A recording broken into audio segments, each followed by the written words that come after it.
Things you can do today to build wealth, get more of your time back by using virtual assistants and have it paid for by being in your contract. If you are not going to get a direct impact in your business from what you are doing, don't do it. This is one of the most beneficial things that you can do that's often overlooked.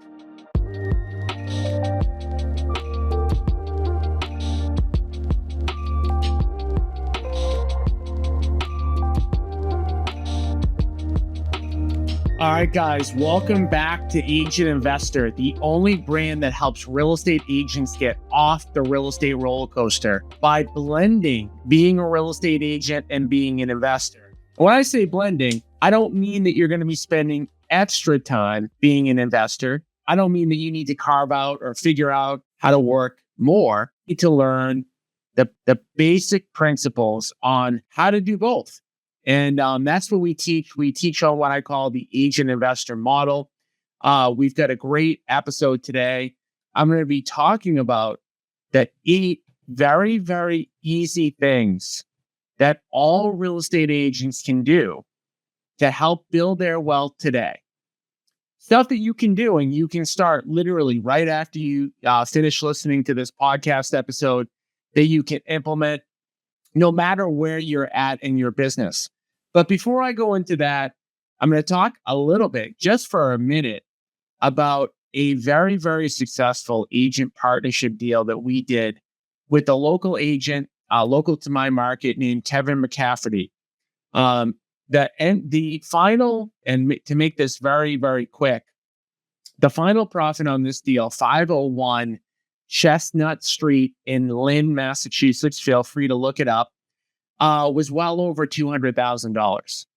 Now, I've been quoting on this podcast for a while that the average profit that we split with agents is $80,000. It's actually a little bit more than that now. We've had some big deals that have closed recently in the past couple of months where the profit was well over $100,000.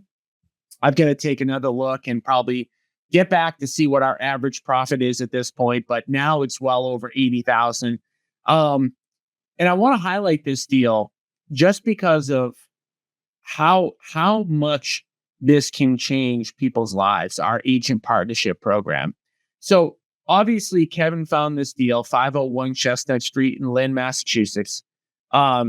Just let us know about it. Just referred it over to us.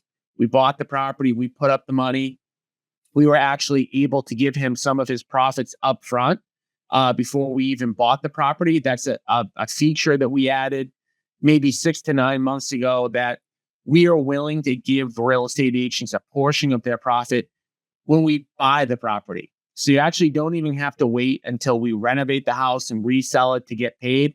You get a portion of your profits up front.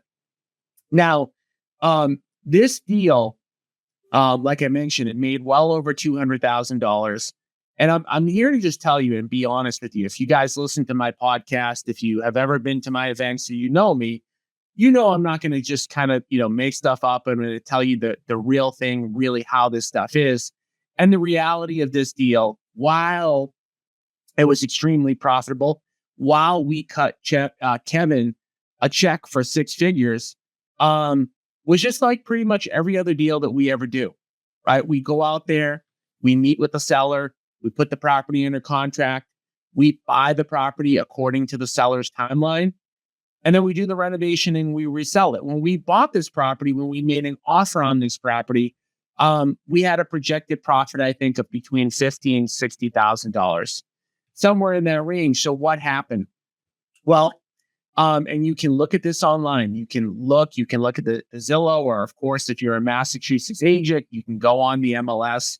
I think we listed this property for about $650,000, and it ended up selling for $800,000. It sold for $150,000 over asking. Now, how did that happen? Again, how did this deal become so profitable? And again, just being completely honest with you, this just happens from time to time. When you fix and flip homes, you will get these surprises that happen. They don't happen every deal. Right? Not every deal that you're going to do, not every flip you're going to do is going to be a $200,000 profit. Nope. I'm here to tell you that flat out. However, the biggest benefit for real estate agents in our agent partnership program is that they get all the upside of what that could be, right? So if that property, I'll put in air quotations because $650,000 is still a lot of money. If that property only sold for $650,000, Kevin still would have made a good amount of money. That still would have been a great deal for him. And that was what we projected. And a lot of times what we project comes pretty true. We're pretty accurate on what we think the resale is going to be. But when things go better than expected, and as I'm shooting this right now, it is May 22nd, 2025. In a lot of markets across the United States, because of the high interest rates and the low interest rates that sellers have locked in, there's still no inventory out there. So from time to time, you get a property for whatever reason, a bunch of people want it, offers go through the roof, and then you sell it and you make more than you thought. So why am I telling you this? Again, when I quote, that the average profit is $80,000, and again, I mentioned it was a little bit higher now. It can be a lot more than that, right? And my whole thing when I talk about the agent investor model, there's 3 steps to it. Number 1, keep selling real estate for a living and focus a little bit more of your time on sellers to pay your bills. Step number 2, offer cash offers to all your sellers and flip properties. You can do them on your own or you can partner with us. But step 3, which is like the most important part, is now that Kevin has that $100,000, that check that we're sending to him, invest that money in passive assets that pay you forever so you get off that real estate roller coaster. Okay. So sometimes partnering with us on just one deal in a year is going to give you enough money to invest in an asset that's going to pay you forever. Right. So Kevin should be able to turn around, invest that capital, and make $1,000, $1,500 a month for the rest of his life. Right. It's that simple. That's what being an agent investor is all about. For those of you who want to learn more about how to find these deals, right? Because that's a big part of it. Some agents, they hear about our partner program, but they think, well, I haven't come across an opportunity. And that is most likely because you don't know where to look. We teach and train agents on where to look every single day on my weekly call. Go to www.partnerwithagentinvestor.com to jump on my call, to ask questions live, to learn about our partner program, to learn about how to find these deals, right? We can teach you how to find a deal a quarter, right? You do 4 of these deals in a year, you're doing really, really well. All right, enough about the partner program. If you want to learn more, go to www.partnerwithagentinvestor.com. But let's just jump in now to the 8 things that you can do. 8 things you can do now to build wealth as a real estate agent. Okay. Number 1, limit the transactional work that you do on a day-to-day basis by hiring a virtual assistant. Now, some of you might be thinking, well, I don't have the money to pay a virtual assistant. Where I'm going to tell you exactly how we've done it, how I recommend doing it. On every single listing, on every single buyer agreement that I have done, I always have standard in my contract that there's going to be a $500 transaction fee to pay for administrative services. Now, of course, like everybody else, I go out, I meet with the seller, I explain the benefits of what they're going to get for that $500. There are sellers out there who I have to waive that $500 fee, but I recommend putting it in your contract and talking to them about it. If you're like me, if you're a salesperson and you are more a sales-oriented, maybe less detail-oriented person, having a virtual assistant do that transaction coordination type work, do your administrative type work, is actually going to provide more value to the client. I know, when I used to go out there, I haven't listed or sold homes in a while. But when I used to go out there, I used to want to do so many things for my buyers and sellers. And a lot of times I never did them. Not because I didn't want to, but because flat out, like I just wasn't at a desk. And if you're a successful agent, you know that like while there is desk work to be done, a lot of times your natural inclination is to go out there and try to generate more business. That's a really good thing. That's the exact reason or how having a virtual assistant will help you scale. It's really, really hard as a real estate agent to do both. Like you're in the selling mode where you're out, you're meeting people, you're adding people to your database, right? You're talking to people, you're posting on social media. And then you have to go and you have to do all this transactional desk work. Okay. Virtual assistants do not cost a ton of money, especially, if you're going to have them be paid for out of your normal contracts, right? You don't have to charge the $500 on a buyer agreement or on a listing agreement. You can pay for it out of your own money. But I'm just giving you guys ideas how I've done it, right? You do 15 transactions in a year. That's $7,500, right? That's $600 a month, essentially, somewhere in that range, 625 a month, depending on how many transactions you do. That's enough money to pay a virtual assistant part-time, 15, 20 hours a week, right? And you can find virtual assistants anywhere. My recommendation for that is to throw an ad up on Indeed. Now, of course, in the country of choice, which there are a lot of countries out there that, people will be virtual assistants. The one that's most commonly chosen is the Philippines. That's where I would recommend doing this. Of course, we could talk all day about how to work with virtual assistants, but I want to move to bullet point number 2.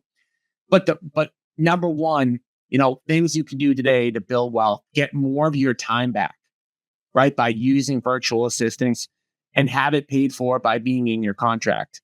All right. Bullet point number 2. Now that you've got some of your time back, right? Because your virtual assistant is going to help you with some of your transactional stuff.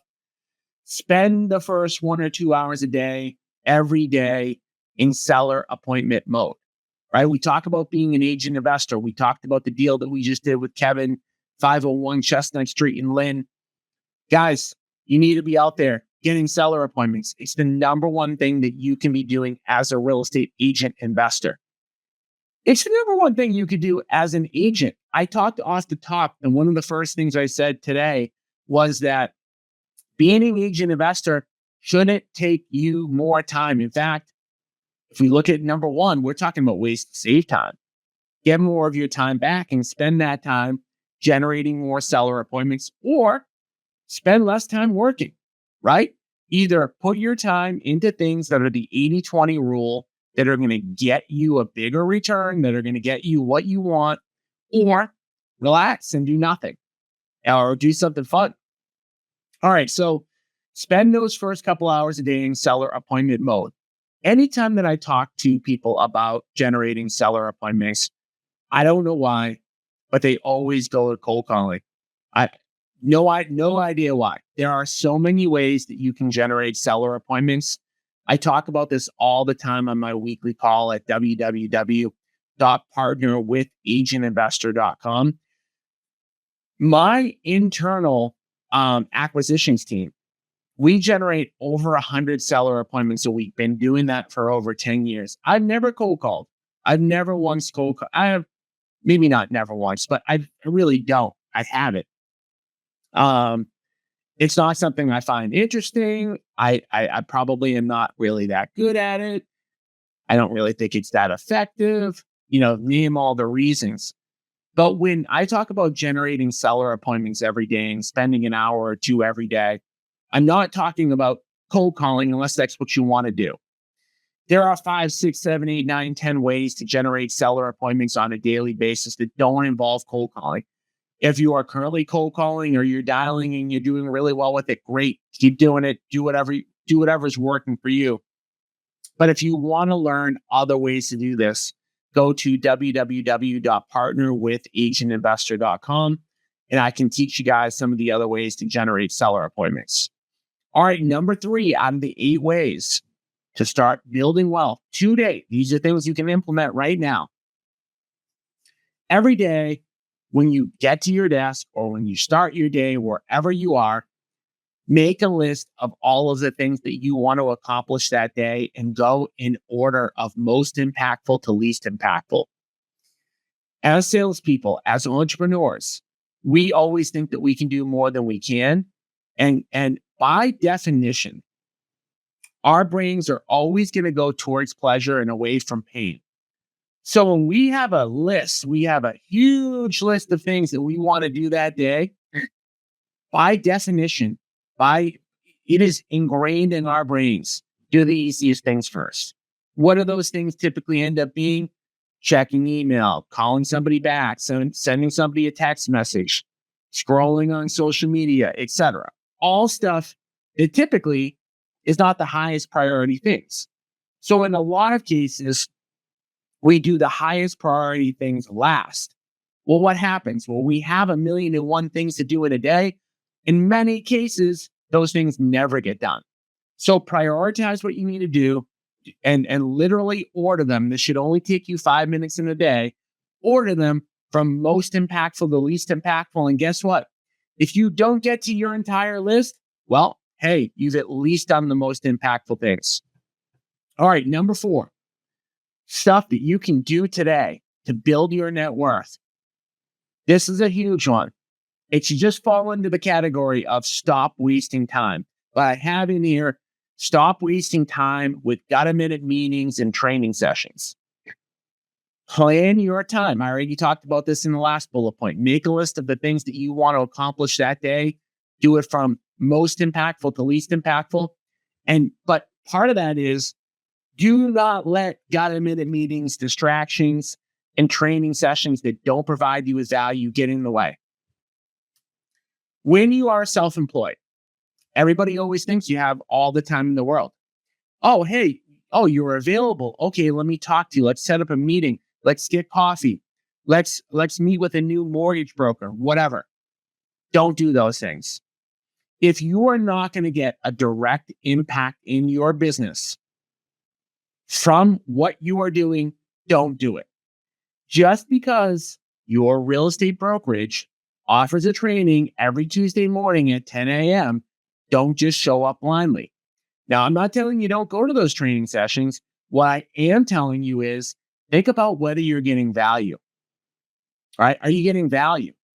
Or are you showing up because they have them and driving 45 minutes into an office and sitting there and not really learning about what you need to learn about, and then networking with other agents that are in your office after the fact, and oh goodness, now it's 12:30 and I haven't gotten anything accomplished, okay? In my opinion, you should not be meeting face-to-face with very many people, okay? Of course, you're going to meet face-to-face with sellers. Of course, you're going to meet face-to-face in a lot of cases with buyers. Outside of that, it should be very, very limited if you want to build wealth. All right, number 5, things that you can start doing today to build wealth as a real estate agent. Get around other people who are doing what you want to do. Figure out what you want, figure out where you want to be 3, 5, 10 years into the future, and then find people who are either already there or are on the same mission as you. This is one of the most beneficial things that you can do that's often overlooked. They say that you're the average of the 5 people that you spend the most amount of time with. And if you're with a lot of people, and mostly with people who are not on the same mission as you or have not achieved what you want to achieve, it is going to be difficult for you to get there, right? Because they're going to have a different mindset than you. They're going to be willing to do different things than you. And, probably not the most, correct thing to say, but they're probably just going to distract you. They could be very nice people. They could be your friends, but spend time getting around other people that are doing what you want to do. All right, number 6. And this is one that I avoided for a very, very long time. A great wealth building thing. It gets overlooked because it's so simple. And again, as entrepreneurs, as salespeople, we might not really love number 6, which is to set weekly metrics and look at them every week. Every single Tuesday at 6 a.m., me and a few of my team members, we look at our numbers every single week. I'm not kidding when I say it's the least enjoyable part of my week. I hate doing it because every single time that I get up and I'm on that call, I'm like, geez, like we didn't need to have a call. We didn't need to do this. But I will tell you, it drives your behavior. So once you know what your metrics are that you need to be successful and you're looking at them every week, if you're hitting your numbers, that's great. You're on track. You don't really probably need to necessarily make a whole bunch of changes. But I can tell you as for myself, high achiever company that's done a good amount of stuff, there's a lot of weeks where we're not hitting our numbers. We're going, geez, what is going on? Like, why is this happening? What do we need to change?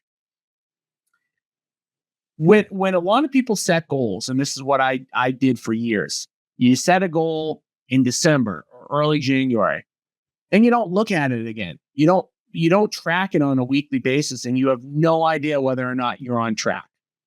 You need to know your numbers. You need to look at them every single week. It doesn't need to be a time-consuming thing. For me, like one of my most important metrics is how many seller appointments did my team generate this week? I look at that every week, right? If I was supposed to generate 100 in a week, but we generate 50, it's like, well, what happened? What went wrong? What do we need to change? Right? We're looking at that every week. It doesn't mean, by the way, that you need to hit your metrics every week. I mean, you want to. It just means that you need to look at them and then make adjustments when necessary. All right, number 7. Thing that you can do today to start. Number 7, stop saying you'll start tomorrow. Stop saying you're not ready.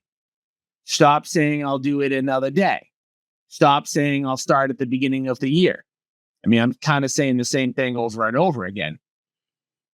Start small. You don't need to do everything in one day. There's a reason that there's a saying, Rome wasn't built in a day. When you're building a business, you need to have a long-term view. If you have big goals, you want to become a millionaire, a multimillionaire, you want to have assets, you want to build a real estate team, you want to sell a ton of houses, it's going to take a while, right? There's nobody that I know, and I'm sure there's exceptions to the rules, but there's nobody that I know that I've seen that hasn't worked really hard for a long period of time. I'm sure you guys have probably all heard about the 10,000 hour rule, but essentially the 10,000 hour rule was written about by Malcolm Gladwell, who's an author, and he basically says that you need 10,000 hours to be an expert in something. And you need to have that mindset that, it doesn't have to be 10,000 hours, but it's going to be a lot of hours. Why am I saying that? Saying it because it is more important to take smaller steps over a longer period of time than to try to sprint, right? The things that I'm talking about right now, they're really, when you really boil it down, they're lifestyle changes, right? Let's go through them all really quick. These are lifestyle changes, right?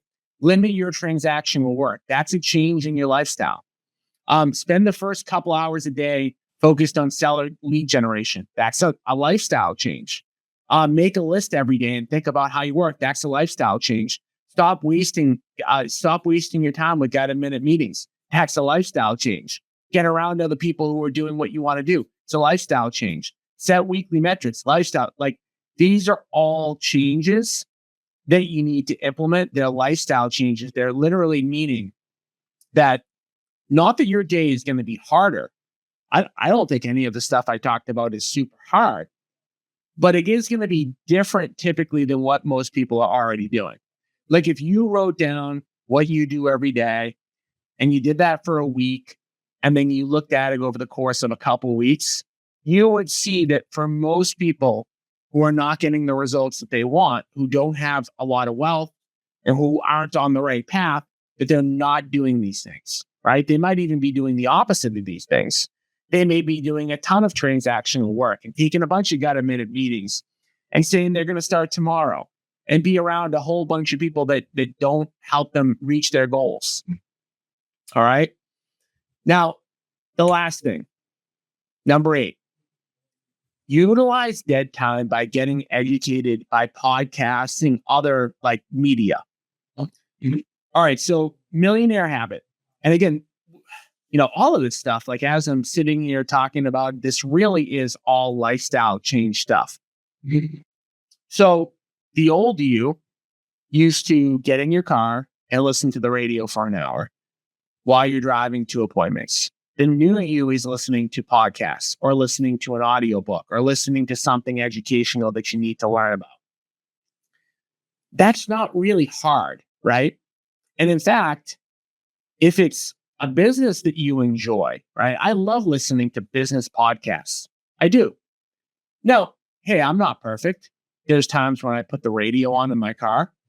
I'm not telling you that you need to listen to 2 hours, 3 hours of podcasts a day, but make it a habit every day or every other day, whatever's feasible for you. Start getting educating on the go. Find the topics that you need to learn about, that you want to learn about. Get an audiobook, listen to a podcast, and put it on during your dead time. Don't take time out of your work day to do this because you don't need to. While you're cleaning your car, while you're cleaning your house, while you're walking your dog, while you're at the gym, while you're driving to appointments, while you're grocery shopping, name the time, right? We all have dead time where we can put something in our ears and listen to it and get educated. I call it for free. All this stuff is pretty much free nowadays, but free of time spent. You're not logging additional hours. Really, I mean, that's the whole premise of Agent Investor, right? You're not spending more time. You're not like a lot of people, we talked number 7. Somebody thinks, oh, I'll start tomorrow. Why do they think they need to start tomorrow? Well, they think they need all these extra hours. You don't need all these extra hours.